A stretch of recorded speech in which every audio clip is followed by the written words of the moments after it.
Welcome to episode 6 of the Football Conversations podcast on eclectic football interest. Special thanks to Foz Media, without whom none of this would be possible. Foz Media specialise in web design and all things digital. For more information, see the description below. We have another great guest lined up for this episode, and I'm delighted to be joined this evening by one of Scottish football's true legends and true characters, Mr. Dunfermline Athletic, Jim Leishman. Jim, how are you? And thank you for joining me. Did you say Mr. Jim Leishman, MBE there, Callum? Oh, that's what I meant to say, sorry. Mr. Jim Leishman, MBE. Oh, sorry. I just try to help you out, son, you know what I mean? How are you, Jim? I'm fine. I'm having a good conversation with your sister and your father. Perfect. Good, I'm glad. Well, let's go right back to the very start then, Jim, and add some colour to the black and white photos of your life. Who was the young Jim Leishman, and how did his love of football develop? Just, a good upbringing, I suppose, a good father, a good mother, and two brothers and a sister, and we all got on quite well. Mm-hmm. And nothing much to do apart from go out in the street and play gatey. The gate was the goals, and all the guys in the streets, and we got a ball and we just rumbled about, but never. I think I started thinking about being a footballer when I was 13, but before that, at the primary school, I just like playing, running about and enjoying it with my pals. I was going to say, Jim, was there ever anything else you had in mind as a career, or was it always football? The options, Callum, for people from my area, I was okay at school. I wasn't the greatest, but I was a prefect and I enjoyed the school. And the option was leaving school to go down the mines. It was quite a mining area. Mm-hmm. Or go to the dockyard, work in the dockyard, apprenticeship in a dockyard, or apprenticeship down the national coalfields. But I never really thought. The teacher at school, my PE teacher at school, Mr. Liddell, he wanted me to go to Jordan Hill because I was quite good at sports. I was in the top at school. And fencing, I was quite a good fencer. Yeah. And cross country and just athletics, I was quite good at all that sort of stuff. So he encouraged me to try and go to Jordan Hill. Mm-hmm. But luckily, I got the opportunity to go to football. When did you realise, Jim, that you had a talent at football and that might be a viable career for you? I think at 14, I thought, hey, I'm not too bad at this. I was getting made the captain of the boys club team, Downhill Boys Club. That's who we played with when I was under 14, and we had a really good team at that time. And so I thought, hey, and people were starting to take interest at 14. Yeah. Rangers, Aberdeen, Dundee United, Dunfermline, obviously. Yep. Tottenham Hotspur, in Newcastle. These teams were, the scouts were approaching my mum and dad about maybe going down and getting trials down there, and so that was when I thought, hey, I've got a chance. And when I got a Scottish schoolboy cap and was made the captain, I was a lot of interest then, and I thought, I'm going to give this football career a go away. When did Dunfermline pick you up then, Jim, and why did you pick Dunfermline above all the other options that you had? Well, Dunfermline, I was a 14-year-old. When I played with Townhill Boys Club under 14, we went to Townhill Boys Club under 16s and we won the Scottish Cup. Yeah. The Scottish Juvenile Cup. And that is when I signed for Dunfermline. Well, I'd signed when I was 14 as a schoolboy, Scottish schoolboy. An S-form that was called, and then I got the chance to sign. I think 1970-71 I left school, and I signed as a apprentice football player when I was 16. I chose Dunfermline. The second part of the question, Callum, I chose Dunfermline. In the 60s, played 43 games in Europe. Yeah, and they reached the semi-final of the European Cup Winners' Cup. They got beat off Slovan Bratislava, who went on to beat Barcelona in the final. So Dunfermline was a huge team at the time, and they'd won the Scottish Cup 61, runners up 65, 68 the year assigned. They beat Hearts in the final. So they were a really quite a big European team at the time. Yeah, that's what I was going to ask you, was about the pedigree. Dunfermline was really big at the time, wasn't it? There was, because I think in first half of the 60s, Jock Stein. Then who signed you for Dunfermline, Jim? George Farn. And It was Jock Stein in the 61. Jock Stein went to Hibs, then Celtic. And Willie Cunningham, who played in the 61 Cup final, he played sweeper, believe it or not, in the 61 Cup final. Willie Cunningham, he was a gentleman, he took over. And then after Willie Cunningham, it was George Farn. Right. And George Farn in 68, and George Farn took them into the European Cup Winners' Cup semi-final. So, all of them. What was it like being on the books when that was going on? Oh, it was great. You got into the games for nothing, but you never saw them. Very rarely did you see them on a Saturday, because you were always playing yourself. You were always playing football, eh? Yeah. So, but it was exciting, Callum, because you were going and watching teams like Olympiakos, Slovan Bratislava, West Brom. Yeah. Were a big team, and Everton. And these teams were all coming to Dunfermline, and Dunfermline were beating them. It was amazing. That's brilliant. That's brilliant. Was Alex Ferguson at Dunfermline at the time that you were there, Jim? Alex Ferguson left after the 65 Cup final. Right. I think Alex Ferguson would have left to go to Rangers for £60,000, 66, I think. Yeah. Or 67, but he left and became Dunfermline's highest transfer fee at that time. Okay. Yeah. And I signed Ian McCall and transferred to Rangers, and I got 200,000. And Fergie phoned me and gave me a row for spoiling one of his records. I did. I says, Fergie, come on, I need it, the money. But I signed in 68, and he was away either the year before or 2 years before. Right. Okay then. So how did your opportunity come about then, Jim, in the first team, and how did you get on when you got put into the first team? Were you nervous? Or? I was. We were lucky because when I signed for Dunfermline, there was 26 players, 22 senior players, and 4 apprentices, and I was one of the apprentices. And then during the week, they would have practice games during the week at the training ground, and you got to play against these guys, eh? Yeah, so it was a good education. It was great. I enjoyed it, and I was quite tall, and I was quite quick, believe it or not, and my opportunity came along. Yeah. And it was a guy called Alec Wright, who left Dunfermline and went to Dumbarton, I think. He came from St Mirren, and Alec Wright and Wally McLean, Jim McLean's brother. Wally was the assistant, and he came along on the Friday. He says, right, report to the ground for such and such a time. Yeah. On the Saturday to get the bus. You're going through we're going to Ayr United. We were playing down at Somerset Park. He says, right, be at the football park for 11 o'clock or whatever. So it was great. So I was in the first team squad, I thought. Yeah. And then I'm watching the telly at night, the sports news on the telly, and the announcements for Dunfermline Athletic. Teenager Jim Leishman is set to make his debut, and I'm like, oh yeah, beauty. Then I started crap myself after that. Eh? I was going to say, did you sleep that night, or were you up all night? I slept on and off, but you're thinking about scoring a goal, you're thinking about making a good tackle, you just don't want to make a fool of yourself, because it was a lot of good players you were playing against. Yeah. In fact, Alec Ferguson played for Ayr United that day, I'm sure. Ah, right, okay. And another fact, I'm going to a funeral tomorrow. And one of the great players at Dunfermline, Alec Edwards, right, who Jock Stein gave him his debut when he was 16 in Europe. He got his debut, and sadly he passed away. Oh, right, funeral's tomorrow, and Alec Ferguson's coming up to the funeral, and it'd be great to see a lot of the players that I played with and trained with, because I'm sure they'll all go. And Alec, of course, went from Dunfermline to Hibernian. Yeah. Turnbull's Tornadoes. Okay then.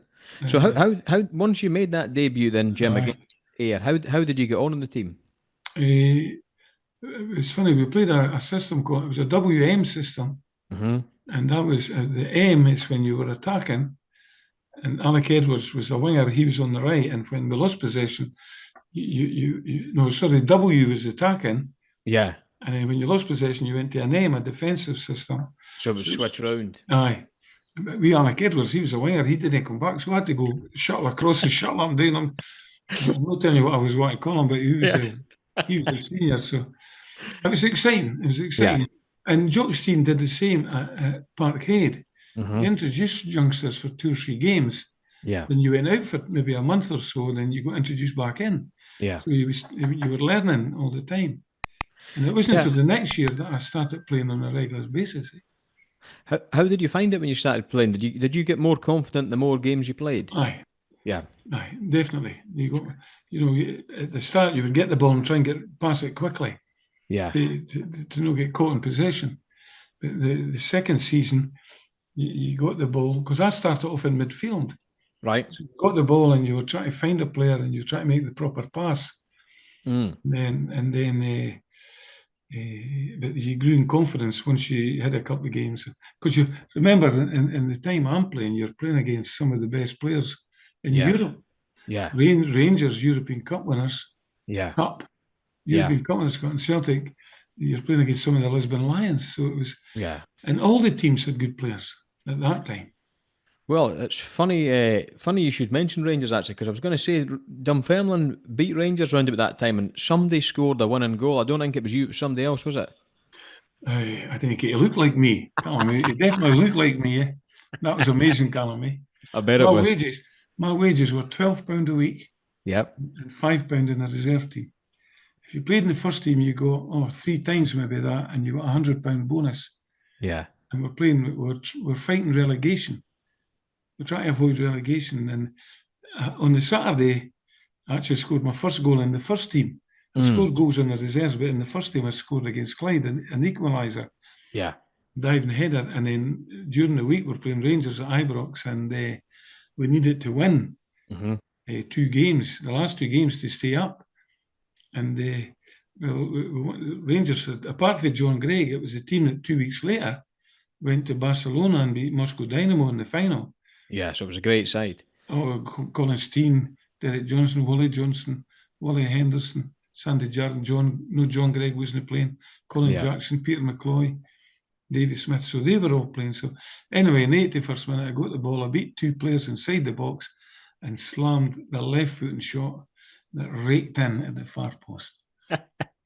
So I scored the winning goal. The last time Dunfermline beat Rangers at Ibrox. How did it feel? Felt great. Yeah. And that was the first aeroplane in Scottish football, Colin. I'm telling you, I've got the photos to prove it. Oh, brilliant. Yeah, well, we're going to come to aeroplanes later on, much later in the future. But I'll tell you another funny story. My brother, my mother, and my best pal at the time, my best pal had a Mini Cooper. When I was signing on for it, I bought a Mini Cooper. And my pal would take my mother to the games. But this day, my brother wanted to go. He was a Celtic fan, eh? Right. He was a Lisbon Lion guy, him. And he was in. And then when I scored the goal, I was running behind the goals. I'm going up the main stand with my hands in the air. And I looked up the stand. I was looking for my mum, just to give my mum a wave.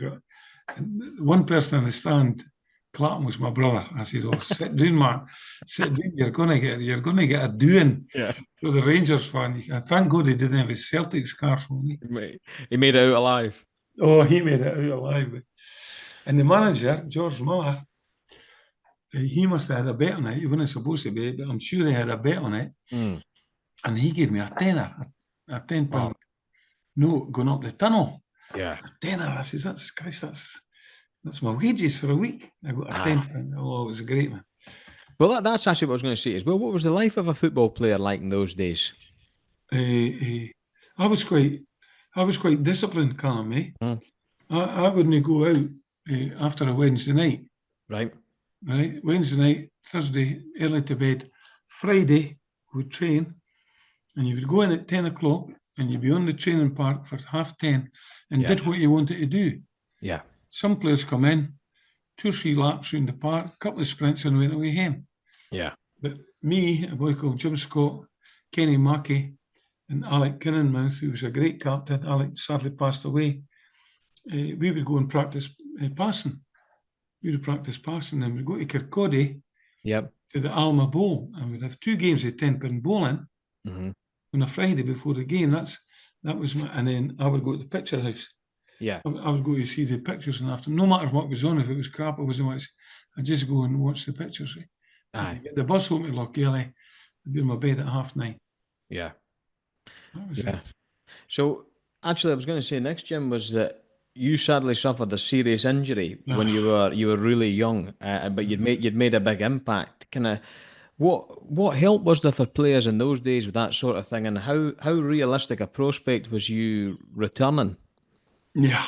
I look back, in 1974, August 74, I had a compound fracture against Hearts. We're playing Hearts in the Cup, we beat them. That was a Wednesday night, and it was a tackle, and I won the ball, and Jim Jeffries come in, and sadly I broke my leg in 2 places. Yeah. In fact, I went to the hospital that night, and I woke up, my mum was slapping my face to wake me up. I thought it was Thursday. And I said to my mum, I says, Mum, how did we get on last night? How did we get on? James, this is Friday. He's 1-2-1. I says, oh, bro. And then you never think.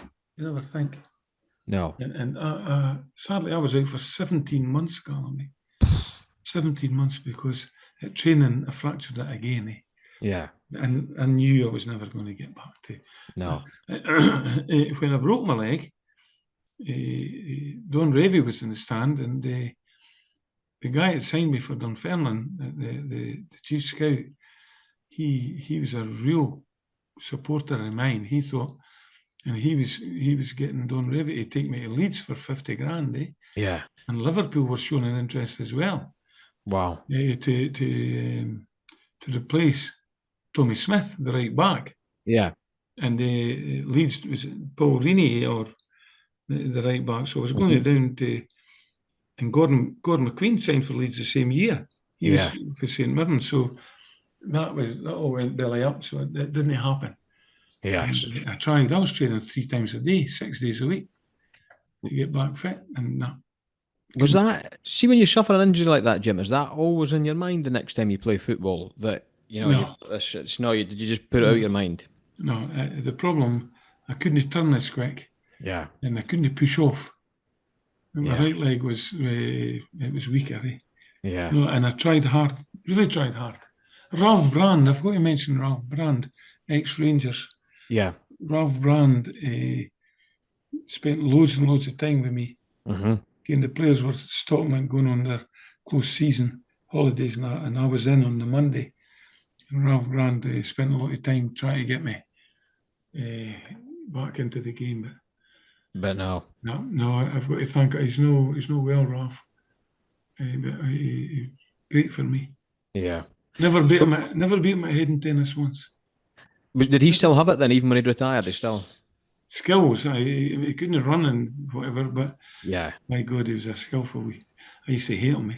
Was he quite a hard taskmaster then? Aye. Oh, it was a wee shite. Sorry. Sorry. No, you can swear on this show. It's fine. Don't worry about it. He was a great man.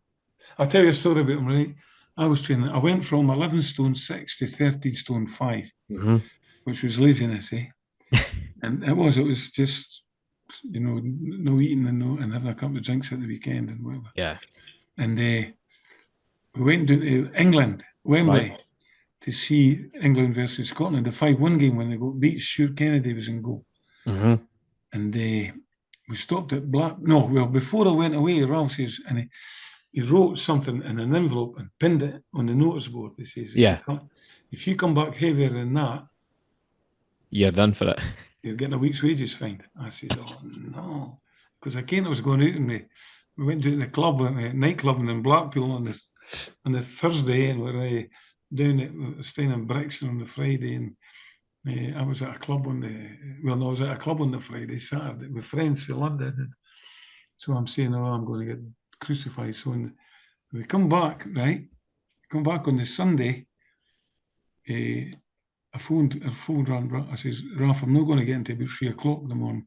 Can I delay the training till the afternoon? No bother, as long as I know.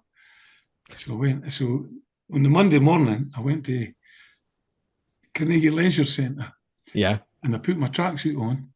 I put a black bin bag on, right? And I'm in the sauna, just jumping up and doing and sweating. So I came back lighter than what I went away. all the rubbish oozing out of me, and we went out running. I was going to faint. I said, I'm going to faint, Ralph. I'm not. He says, right, just one more lap. And I went home and I went right to my bed. I was knackered, but and Callum, that was a sign of respect for him, eh? Yeah. Because he spent his time, and I wasn't want to let him down, but boy, I suffered, I'll tell you. I was going to say, it must have been great to look back on now, somebody like a legend like that put their time into you and to learn. It was great. Yeah. I played with lots of great players at Dunfermline, Callum. Yeah. But Ralph was, and George Muller was a legend, the manager. Yeah. Ralph Brand, eh? George Farren played with Blackpool, the Stanley Matthews Cup final when George Farren was the goalie. Oh, right. I didn't realise that. He was the goalie for Blackpool. So, and it was great. George Muller was brilliant. Eh? What was Willie McLean like to what like? Very very knowledgeable. Right. He was, and a decent man. Was he as I know that he's obviously No. Jim McLean was known for being really strict. He was nothing. Well, he had his discipline and he had his code of contact. And that you wouldn't want to let him down, eh? Yeah. Especially, we never even thought about that, Carl. No. As a young boy, you never thought about. All you wanted to do is get in the first team and play football. Yeah. And Willie spent time for you. And I remember on the Friday coming along and telling me, right, report to East End. I remember that at the door. Yeah. And I couldn't believe it. Then it's on the news at night. I'm saying that must have been amazing. Yeah, it must be amazing. 17-year-old, eh? It's the stuff dreams are made of, isn't it? Oh well, for me it was 17. Was it 18 maybe? That 17 definitely. So Jim, sadly, you never managed to recover from the injury to get back in at Dunfermline, but you went to Cowdenbeath. Did you play at Cowdenbeath, or was it straight into? I played. Yeah. How did you find that? Frank Connor was the manager. No, I knew it wasn't for me, kind of me. I was only to try and get a game and a consistent game in first team football. Eh? Yeah. And no, it was. I think I played 3 months with Frank Connor, and then I stopped playing after that. Eh? A year and a half, I stopped playing football. What were you doing in that time, Jim? I got a job with the civil service at Cowdenbeath. Right. No, at Dunfermline, Dunfermline Job Centre. Right. I was working. It was fine. It paid the mortgage. Yeah. It wasn't my ideal job. You were going in the morning and finishing at 5. Aye. Good people, and no. I got a right bonus when I got a chance of getting the manager's job. Yeah. So did you get did you go back to Cowdenbeath and do some coaching or that, or was that? Well, no. Before that, I went. My pal Tommy Wilson sadly passed away as well. Tommy Wilson, I was with a guy, Freddie Aitken. Right. St Johnson. He played with St Johnson. A great player. And I was in Dunfermline. I stopped in a place called somewhere else for a pint. And Watty, Logie, and Freddie, they were sitting right football guys. Eh? And Freddie says, "Jim, do you no fancy playing?" He says, "Freddie, I've not played for a year and a half. Trained for a year and a half." And he says, "Oh, come on, you'll get a game." I'm not fussed. Well, the next day, Tommy Wilson, the manager at Oakley Juniors, come up. Yeah. And says, "Look, Jim, do you fancy it?" I says, "No, Tommy." He says, "Come out to the training. Come out to the training." I says, "When do you train?" "Tuesday, Thursday." I says, "Well, look, I'll come out on Thursday. And what you do on Thursday? You play football." I said, "I'll have a wee kick about." Yeah. Well, on Tuesday, I ran for Logelly to Kelty. Right. And I ran, and because I was engaged at the time, and I ran up there, and honestly, my legs, man. The next day, I went on the Thursday, and we got a wee kick about, and then I played on the Saturday, right? Played sweeper. I said, "I'll play at the back and get the ball and just get the goalie, and that's fine." Yeah. And we won 5-0 or 5-1 or something. So I started playing, and that was it. And we won the league twice. Oh, wow. We won the Scottish, the Fife Junior League twice. Yeah. Oakley Juniors, and it was great. And then I left him to go to Kelty Hearts. I was the Kelty's manager, Kelty Hearts' first manager. And they had just had got promotion from amateur football to junior football. And the first year we finished second to Hogbeath. They were the big team at the time. Yeah. And then I got the chance to go to Dunfermline or Cowdenbeath as assistant manager. Oh, okay, then, right. With a boy called Andy Rowland, Dundee United. And Andy was, and I went there for a wee while, but Andy resigned, and I left with Andy, and that was it. How did you find being the assistant manager, Jim? Did you enjoy it? I wasn't ready for it, Right. I really wasn't ready for it, because I was only 24-year-old, 25-year-old or something. Yeah. You know, I had a lot of learning to do at that time. How did your appointment then at Dunfermline come about then, Jim?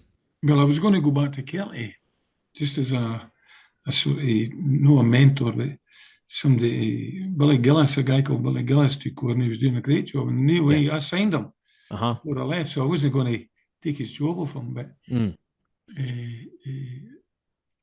then I got an offer to take Dunfermline youth team with Pat Stanton. Right. So another legend. Another legend. Great. Pat Stanton asked me to help with the youth team. I did. And Pat went to Hibs. Yeah. And Tom Forsyth come in. Cammy Fraser. Mm-hmm. And Tom was a great big guy. As was Pat Stanton. They were great guys. And I was listening, what's the name? And Tom promoted me to the reserve team coach. So I took the reserves, which was, I'm dealing with some first team players. And I was learning the management skills and managing players that were not getting a game in the first team, but motivating them to play well in the reserves and get back in the team. Then Tom got paid off. Right. And I got put in charge temporarily. Mm-hmm. Did you think at the time, Jim, it would maybe lead to the permanent job, or was it just... No, not at the start. No, not at the start. I was just delighted being part of Dunfermline's history, Yeah. I drew my first game at Queen's Park, I think. Or East Stirling. 1-1 was the first game, Queen's Park, and then I got offered there was 550 people applied for the job. Right. And they took it down to a list of about 50. Okay. And the chairman, Jimmy Watts, come and says, I was in the office, in the manager's office on a Monday night. They come in and says, Jim, do you fancy the job? I says, it'd be my dream job. Yeah. Mr. Waters. He says, right, come into the boardroom. So all the directors, and he says, right, we're going to offer you the job to the end of the season.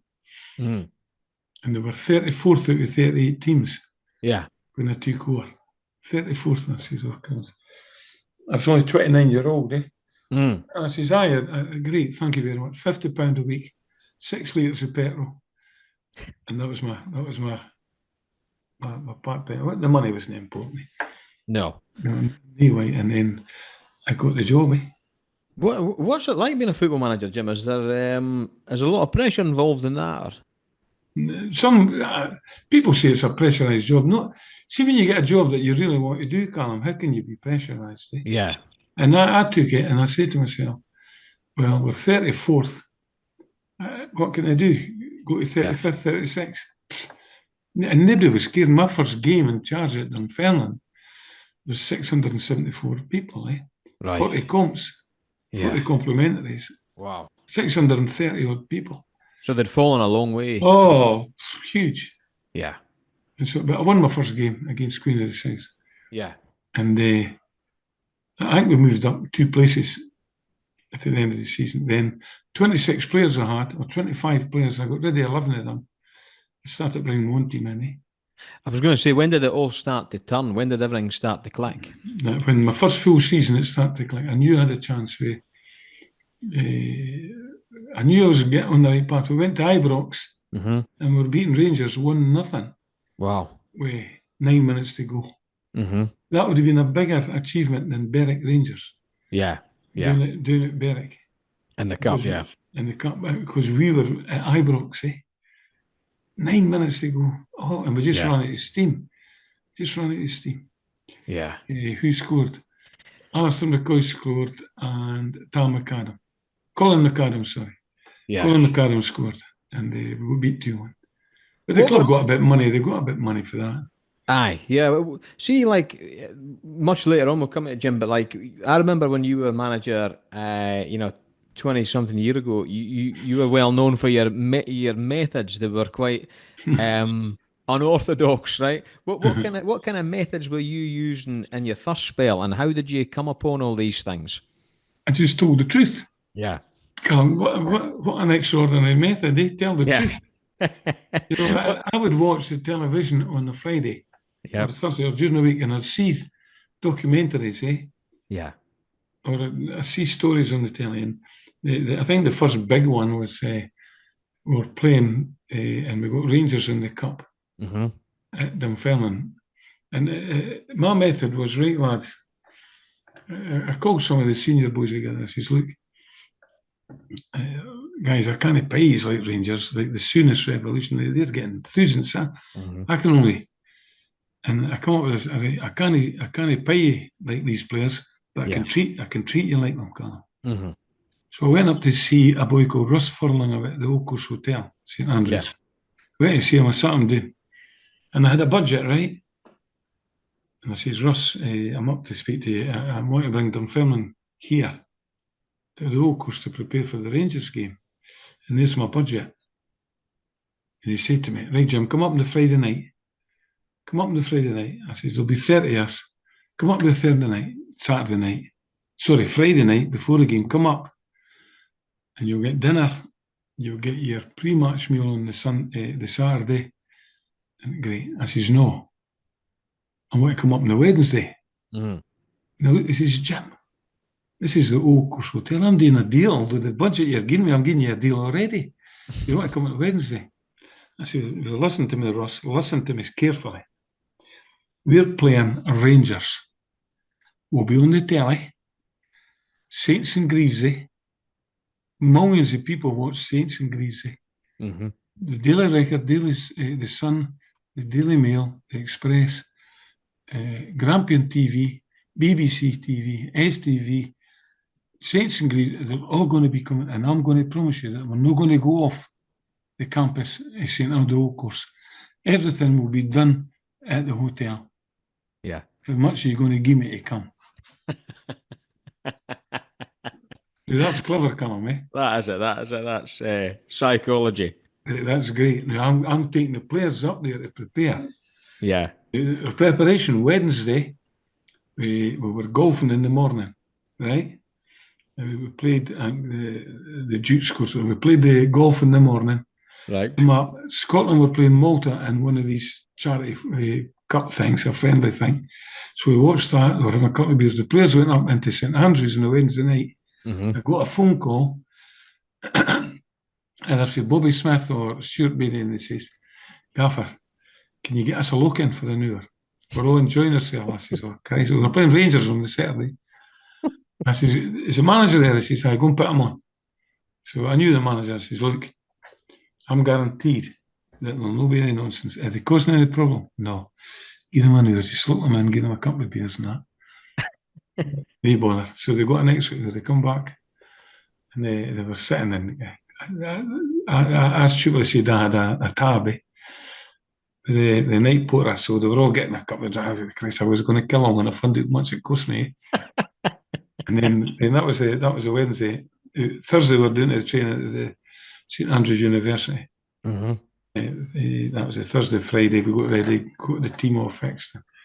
That was it. And then my team talk on the Saturday before the game. So that was stage one, eh? I'm ready. Yep. You've got to get them to believe then. Aye. Right? So I did this story about David and Goliath, eh? And Graham soon says, guys, Goliath's coming through for Glasgow.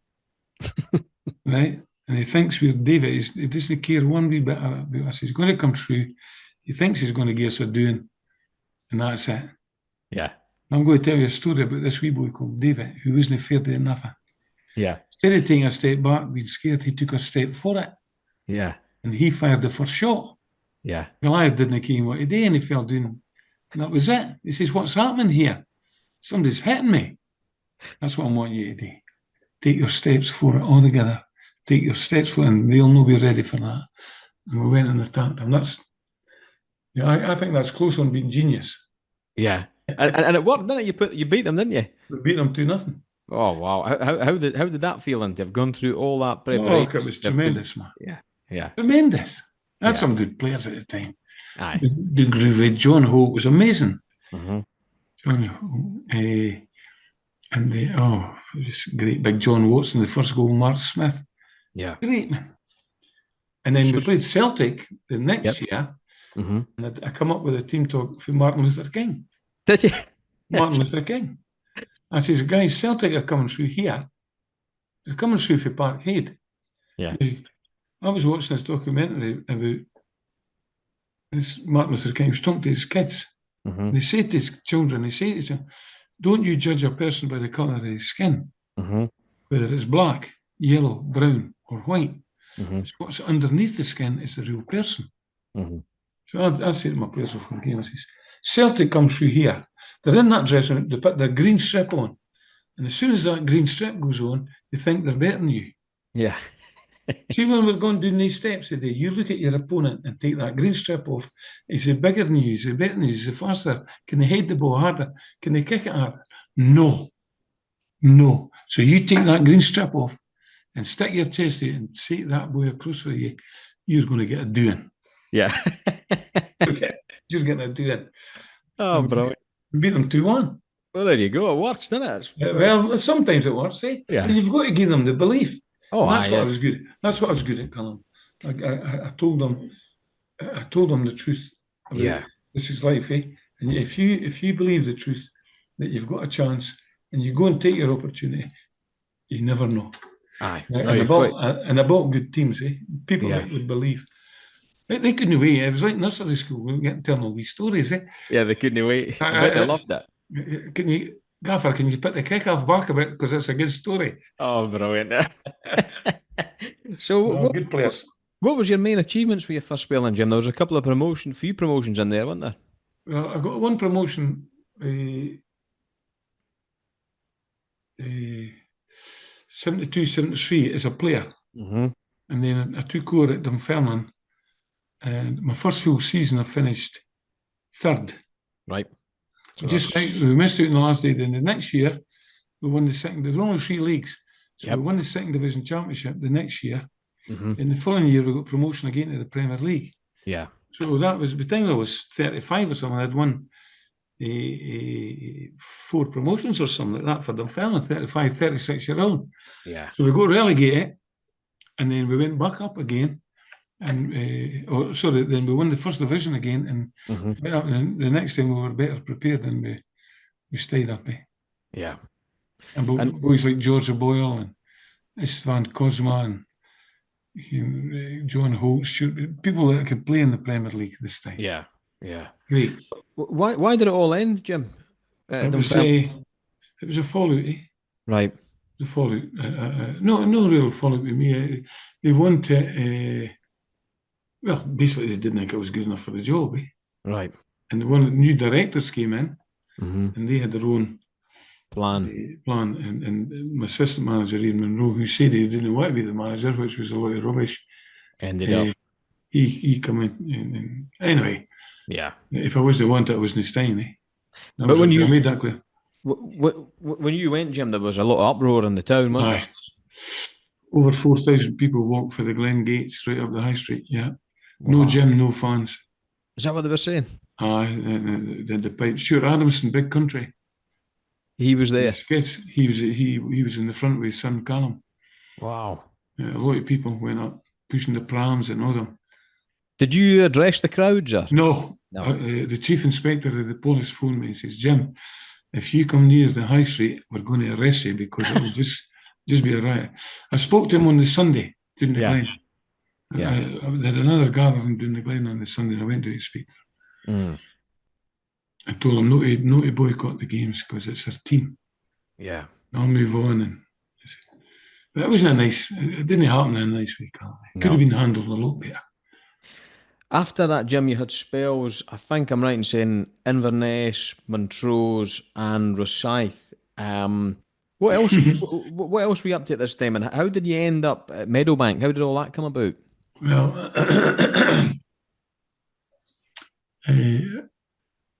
my first job after leaving Dunfermline, I was a pantomime dame. Oh, yes, I was. No, you weren't. I'm telling you, I was. And I was Fizzy Lizzie in the pantomime. And I was in Bathgate. Yeah. The Regal Theatre. Laugh. Honestly, 3 shows a day. Hard work. It was hard work, Calmy. Harder than football. Different ways it was. Football was a natural thing to me. Yeah. Singing and dancing with your wellies on. Yeah. In a wig. Yeah. It's no. Sometimes on a Saturday night, that was my Saturday night. Sometimes, but I got approached. But can you remember what Nickel?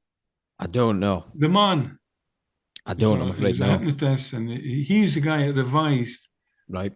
Flower of Scotland, going around the clubs. He was a club entertainer, and I was working for the radio on Saturday.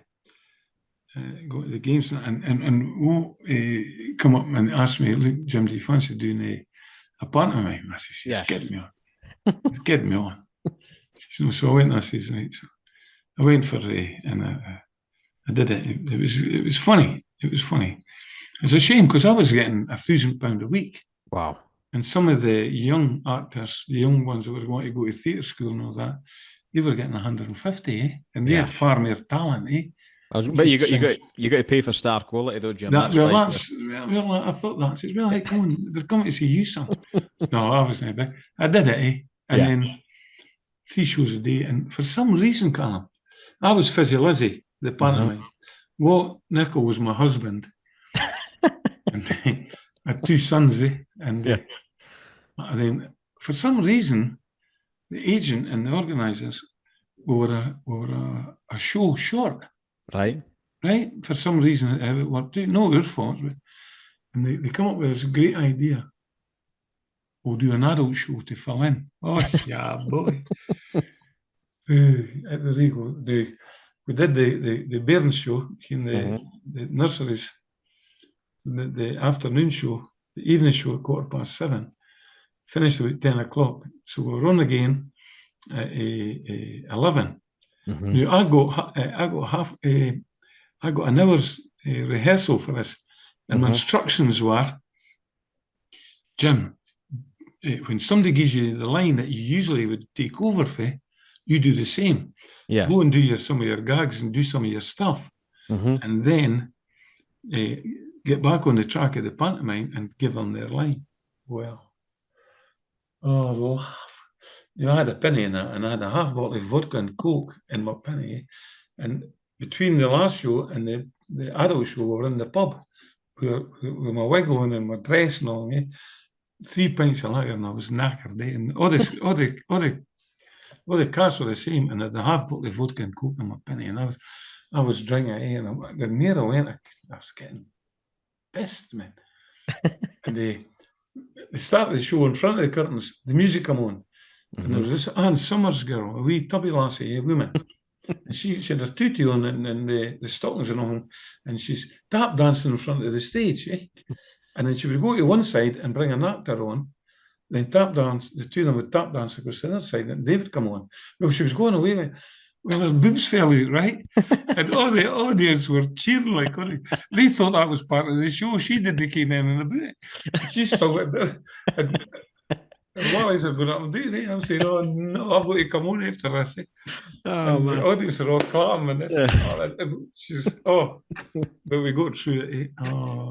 Brilliant. And then from there, that's when I got interviewed for the Inverness this one, Joe. Right, okay. John McDonald, I was just a good pal of mine, Jim Oliver, who was up at Inverness, say to the chairman in Inverness, look, approach Jim Leishman, he's not doing nothing, see if he's want to come up. Mm. And I'd been out for a while, and there was nothing happening. Nobody was getting sacked or anything. So I wasn't applying for anything. There was nothing to apply for. Yeah. Then I met him in Glasgow and I went up and took the Inverness job. I lost my first 2 games. Yeah. The first game was 4-0 against Cove Rangers. Right. And my second game was 5-0 against Ross County up at Dingle. Bobby Wilson, my pal, helped me 5-0. Wow. Then I signed a couple of players who down here, Wally Spence and Wally Callaghan, 2 strikers. And they took them up, and then I won my next 10 games. And So it was on a good roll after that. Well, my 10th game was Ross County. Right. We beat 5-0 the first time. We beat them 1-0 at King's Cross. Quite the turnaround then. That was a turnaround, what we did, eh? Got them to a cup final, and then stayed the next year. Then that's when Montrose come in. And so it was Montrose. Am I right saying it was Montrose and then Rosyth? Is that right? I was finished after Montrose. I had a great chairman up there, a guy called Brian Keith. Yep. Bonacord Glass, and he approached me, and great chairman. But Yeah. I just couldn't get it together. I couldn't do it, eh? Yeah. For some reason, I couldn't get. I got the youth team to the semi-final of the BP Youth Cup, and we got to the semi-final of the old B&Q Trophy or something. Yep. We got beat off in Morton in extra time. Mm-hmm. But on the Saturday, we couldn't win again. Yeah. So I just said, no, I didn't need this. And I was leaving the house at 8:30 on a Monday or Tuesday morning. I'd leave at 8:30. And then training Tuesday, and guaranteed at 9 o'clock at night after training, somebody would chat at your door. Yeah. I see you, Gaffer, and why is this? So you wouldn't get home to 12 o'clock. Then the next day, you're back up again for 10:30. So it was knackered. So I stopped. And then my pal phoned me, Phil Lahore. Kenny McGurk phoned me, and he says, big man, our manager's saying, what about helping us for 10 games? I went, he says, right, because he's my pal, eh? Aye. I went, so I won 8 games out of my 10, eh? Oh, wow. Oh, that was good then. Well, they were just average, eh? But they enjoyed it. I just changed things round, eh? Yeah. And then through there, Rosyth asked me to go and help them. So I did that for a year. Yep. And then I went and I was speaking George McNeil, my great pal George McNeil, and I was speaking in Livingston, a social club in Livingston. I can't remember the name. The chairman, Meadowbank Thistle, Ball Hunter, Livingston, he was there telling the punters what was happening. Right. About the team coming from Meadowbank to Livingston. And George McNeil said, Big Jim did it and blah, blah. Dunfermline took him for the bottom and went up and did this and did great.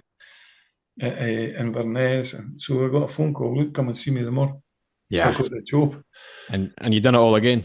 It was great. Yeah.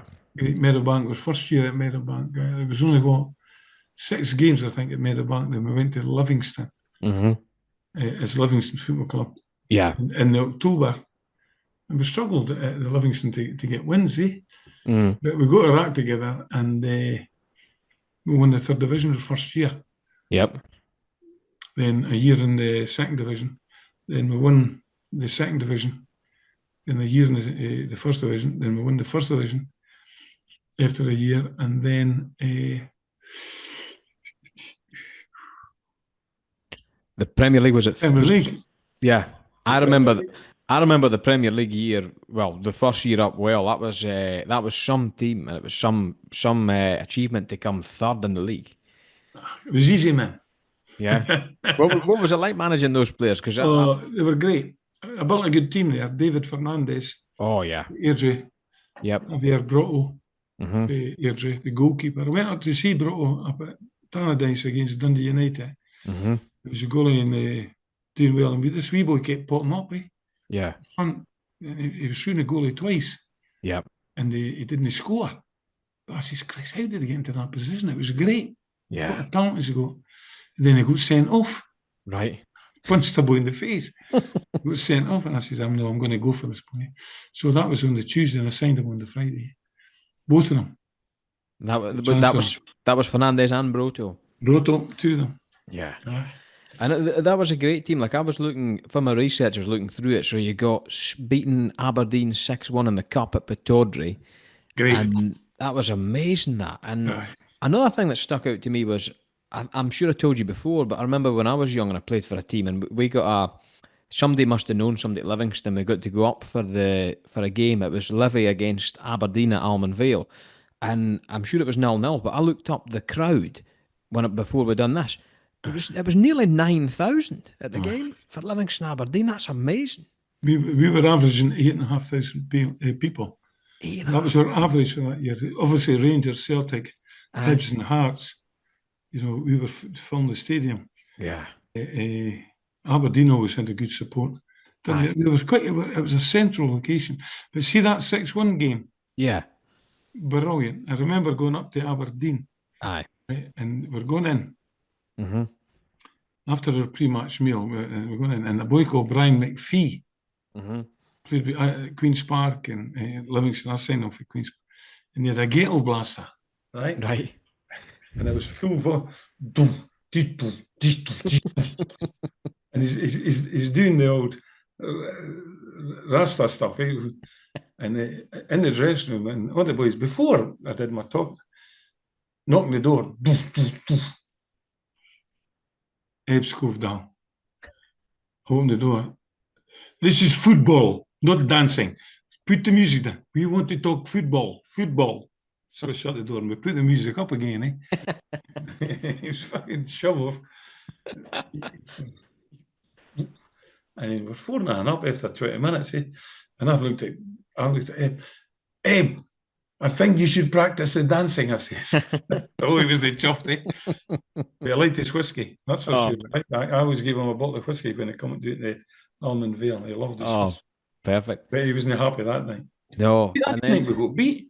I don't think we got beat half Aberdeen. No. Season. Quite amazing. It was. We beat Hearts four times, twice at Tynecastle and twice. Imagine Livingston first year we're beating Hearts. Yeah. And Aberdeen.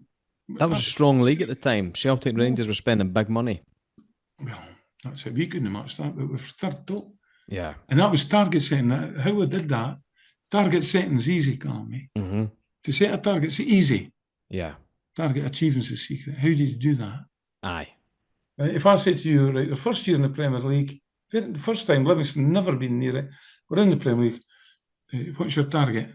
Yeah. Survival. Why? Why? Tell me why. Tell me why. Probably. This is why I'm not a football manager. Correct. Correct. Why survival?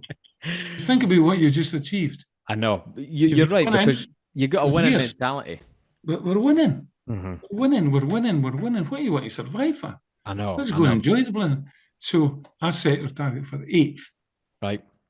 8th top. And that's great. First season, we're 8th. That's great. If we reach 8, let's go. Now we can go for the top 6. We're safe. We can go for the top 6. Yeah. So that's our second target. Third target, we reach the top 6. Mm-hmm. We can go 4th. We can get the top 4. Pushing it up. Targets you can achieve. Yeah. Right? Now we got beat 5-1 for Celtic. Mm-hmm. Aberdeen were our rivals. I said we never got beat up. They beat us 2-0. Mm-hmm. There was 3 games to go. We could still finish third. Yeah. We still got this positive. So we beat Rangers 2-1 at Ibrox, at Almond Vale. Mm-hmm. Dunfermline 4-1 at East End. In the last game, we beat Hearts 3-2. Wow. Finished third top. Quite I said to Craig Levine after, I says, Craig, what is it like to be the second best manager in the Lothians? Craig laughed as well because he was my pal. Eh? Oh, brilliant. So, before we go back to Dunfermline, Jim, tell me a wee bit about the European tour with Livy. Oh, brilliant. The first one. Yeah, it was quite an amazing situation with that goal, wasn't it? Oh, Vaduz across there. Oscar Rubio scored with a header. Mm-hmm. And so I didn't know who. They were quite a decent team, eh? Yeah. And they equalised. So it was 1-1. Mm-hmm. We had a wee goal. Eh? Then we go to Almond Vale. We're playing. It was a right nervous game, I think. Eh? Then they got a corner at that time. Yeah. And the guy took the corner, and the guy come and volleyed it. Eh? I says, "Oh no, we're out." And the referee had blown his whistle, and the ball was in flight. Nobody heard him. And the directors of the dudes come down and started pushing me and saying it was my fault. No. And it was, we were going. And then they were getting on my nerves. I says, you better not hit anybody here. Yeah. And I just said to them, OOT, out. You're out. OOT, go. It wasn't very nice, I was a bit. And then we got Stum Grazie. Mm-hmm. That was great. Yeah, they were a good side, weren't they? They beat Rangers 5-0 the year before. Wow. But we got beat 5-2. We were a wee bit naive away from him. Mm-hmm. We didn't get it right. We should have been tighter. But then we beat them 4-3 at home. Yep. And they got their second goal. They got a second goal just before half time. We were beating them. We beating them 2-1. We would have went 3-1 up, which would have made it interesting. Because their bums were tweeting, but we lost a stupid goal. Mm-hmm. Anyway, 8-6. Great experience. But then you after that, Jim, did you leave the year after that, or was it? Yeah. The year after that. Yeah, and you went back to Dunfermline to complete. I got a phone call. Yeah. In fact, I was at a function at East End Park. It was a fundraiser for the youth team. Mm-hmm. I was a guest, and I got approached then. Jim, what do you think about coming back to Dunfermline? This is your club. Yeah. And Livingston was struggling at the time financially, and I spoke to Dominic Keane, and he says, right, Jim, do what you think's right. So I went back to. Yeah. I got a standing ovation. I can't remember who we were playing, but it was a friendly, and I went out, and the fans knew that I was leaving then, and I got a standing ovation. Yeah, I mean, I'm not surprised. It was a great time. Great time. When you went back to Dunfermline, Jim, you never went back just quite as manager, did you? No. And then it wasn't going well for Davy Hay, is that right? No. Jimmy Calder had left. Oh, right. Okay, then, yeah. Jimmy Calder had left to take Aberdeen. Mm-hmm. Jimmy had done a deal with Aberdeen before the cup final. Mm-hmm. And him and Willie Miller had done a deal, and Jimmy went to a bigger club at the time. Yeah. And hard to turn down, I suppose. And that's football. Aye. And Davy Hay come in, and Davy didn't hit it off with Davy. Yeah. So Davy got the sack on the Monday, and I took over on the Tuesday. Yeah. And this is where you overseen the Great Escape, wasn't it? Because I remember there's another aeroplane coming here, isn't there? Well, big time. Yeah. But people forget, Callum, I was working with people. Yeah. In the offices before I took back over, Yeah. So, you've been working, and I knew that a lot of them were going to get paid off. Yeah. If we'd got relegated, they couldn't, it was just finances, Yeah. So I've got the weight of them on my shoulders, and a lot of the players would have got paid off too, of course. That's football, but they expect that, but the staff, it wasn't their fault. No. And so I said, right, I took over with 3 games to go. And it wasn't fitness, or people saying, they're no fit, they're no that. It's all about a mindset, either. Yeah. Did you just get right into the minds then? Oh, yeah. Definitely. That was it right away. Right away. My first statement to them, I says, right, I'm going to tell you something. The facts of life, you're born. Yeah. And an average person goes along a straight line. Mm-hmm. And then you die. You've got a job that you can go above that line and show who you are. Yeah. Right now, you're all below the line. Yeah. You're below it. Yeah. But you can be above it. You've got the ability, and it's the attitude and the belief that you've got to go on. And that's what I started talking about. Yeah. My first day's training, I took them to Aberdeen Golf Club. Went for a 2-mile walk, come back, and had a couple of pints and got bar lunches. Then Thursday we go into the training on the Thursday. Yeah. And then great. I can mind Jim Duffy, who was in charge of Dundee, and the courier in the morning, the local paper, the courier. Jim Duffy says, I didn't came out of the first week. Big Jim's no playing today. He's not playing. And we beat them 5-9, Callum. And then this was the aeroplane as well, wasn't it? No, that first game. No, the second game. Yeah. Dundee United away. Okay. We hadn't won an away game for about 13 or 14 games, we hadn't. Mm-hmm. you know, they hadn't won a game for 13 games, I think. So that was my first game, and it was funny because the Tannadice game, there was a photo of me, Richard Gough, who was the Livingston manager, Gordon Chisholm, Dundee United, and Jim Duffy. The four of us were one of these guys is going down, Yeah. And so there was a spin up on the Saturday, or there was a spin up, and because Dundee and Dundee United were both home games, so I think Dundee United came in. No, Dundee come out. So Dundee were playing Inverness, and they drew 1-1. Yeah. So we went back to the bottom of the league again. Yeah. Right. So we're playing, and we won 1-0. Oh, amazing, man. Yeah. So that left us. We had to get beat 7-0 the last game. So it was kind of done. It was kind of. Well, it wasn't done because we got beat 4-0 with 20 minutes to go. Well, yeah, I suppose. Yeah. And we're getting it off the line, and anyway, we won there. Yeah. And that's when as I say, the fans were going mental. Aye. It came 2 games ago where we hadn't won a game for ages, and 6 goals for nothing against, and yeah, superb. And I'm going doing that. And that's when I did the big aeroplane. And I was in the dressing room. We were on the dressing room. We were all jumping up and doing, "Well done, lads! This is great. This is great." And the assistant referee come in, Mr. Leishman, Mr. Dougal, the referees want to see Stuart Dougal. He's want to see you.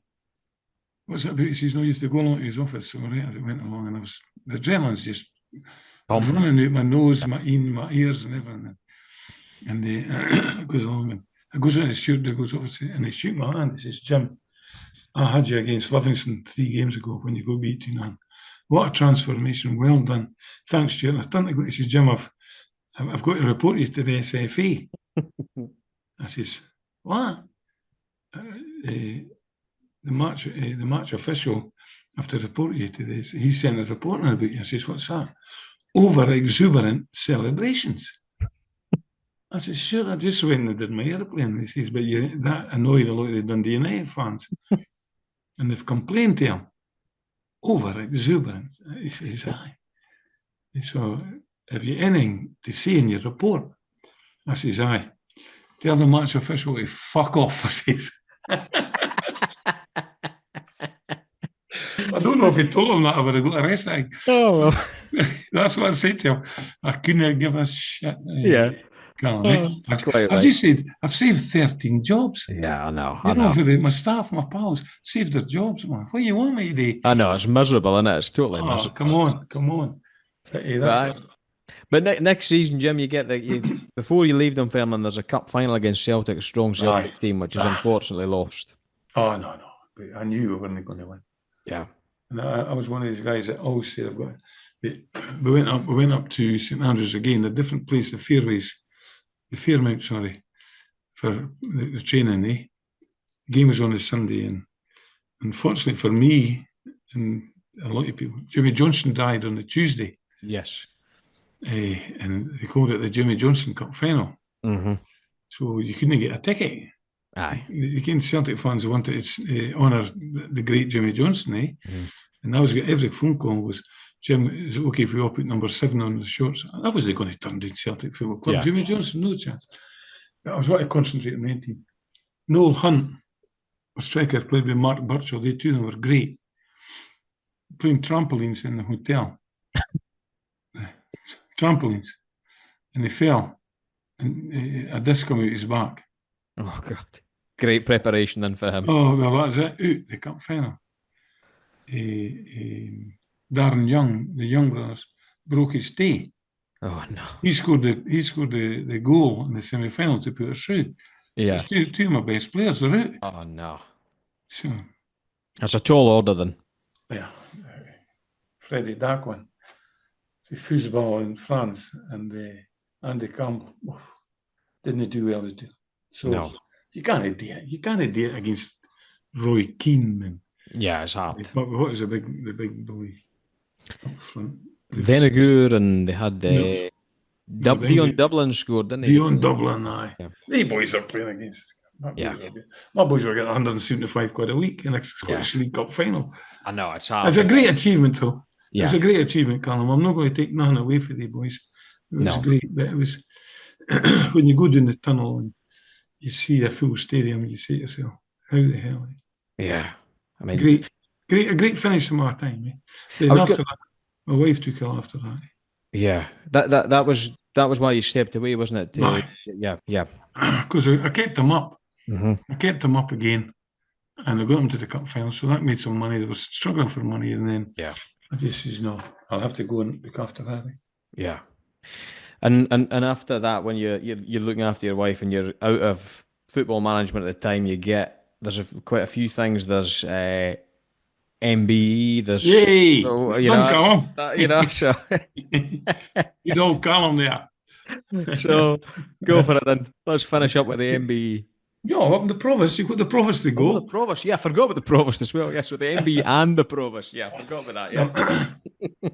I was in the office, Callum, mm-hmm. and the financial director came in and he gave you this letter for you, Jim, from Downing Street. I said, "Oh, what?" He had opened it, cheeky bugger. and I saw this and I thought, somebody's winding me up here. Yeah. You've got to answer this. You've got to accept. You've got to accept the honour. Yeah. Of course. Yeah. So I just shut it. And they're doing it here, and my wife looked at it and says, "What's this?" Oh, I said, somebody's having a pool now. No, this is, look at it. So we went down to Buckingham Palace, and it was funny. After the ceremony, because my wife was there, obviously, my daughter and my son. Mm-hmm. And we were meeting my son-in-law, Gordon Smart, after it. And we went to the Ritz for afternoon tea. Mm. And they were sitting there having this. And my son-in-law got us a bottle of champagne.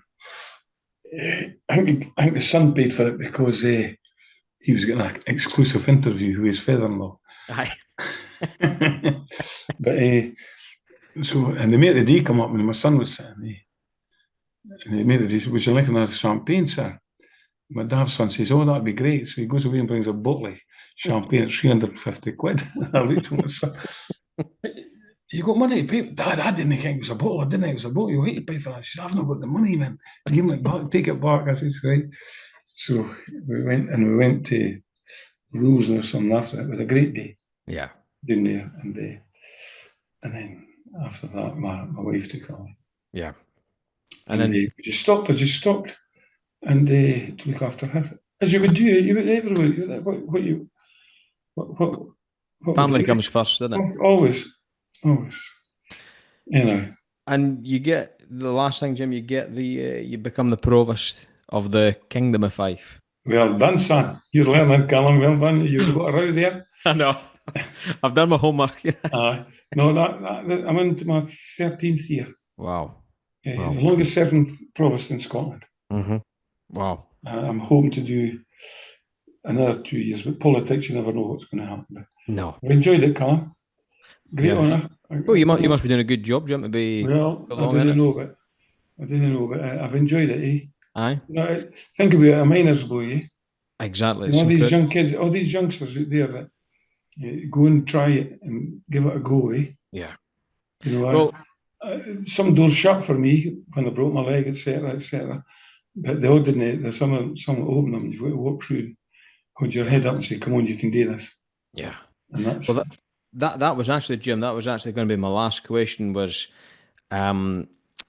you're a positive guy, Jim. What's your philosophy for people to make the most of their life? Just give it a go, eh? Yeah. Just give it a go. It's simple. It's simple, eh? You're in charge of your life, Callum. Mm-hmm. I'm in charge of mine, right? I say yes or no. Right? If someone at school, a teenager at school, says to this other teenager, "Do you fancy dogging the school? We'll go down to the town centre and have a spliff." Yeah. Right? We'll have a wee bit dope and that. Doesn't do any harm. Well, it does. Yeah. One, you're missing school, you're missing a learning opportunity. And two, you're going down the wrong road. But you could have said it. So it wasn't the guy who offered you that drug. It's you to blame for saying yes. You make your own choices. You're in charge of that. And I always try to say, right, I'll get a go first. If it doesn't happen, there's other ways I can go to try and achieve it. So you're in charge and make sure it's the right decision for you. Well, I think that shines through in your life and career, Jim. And there's an old phrase that in life that you should never meet your heroes, but you've completely shattered that. I've really enjoyed this chat. Just wanted to finish up by saying, what a player, what a manager, but more importantly, what a man. And Well, Mr. James Leishman, thank you very much for your time. Callum, you forgot the MB. Oh, the MBE. Oh, James Leishman, MBE. There Right, you go. thank you. Finally. Mr. James Leishman, MBE, Provost of the Kingdom of Fife. Thank you. There for your you go. time. I really appreciate it. Thanks, Jim. Cheers, sir.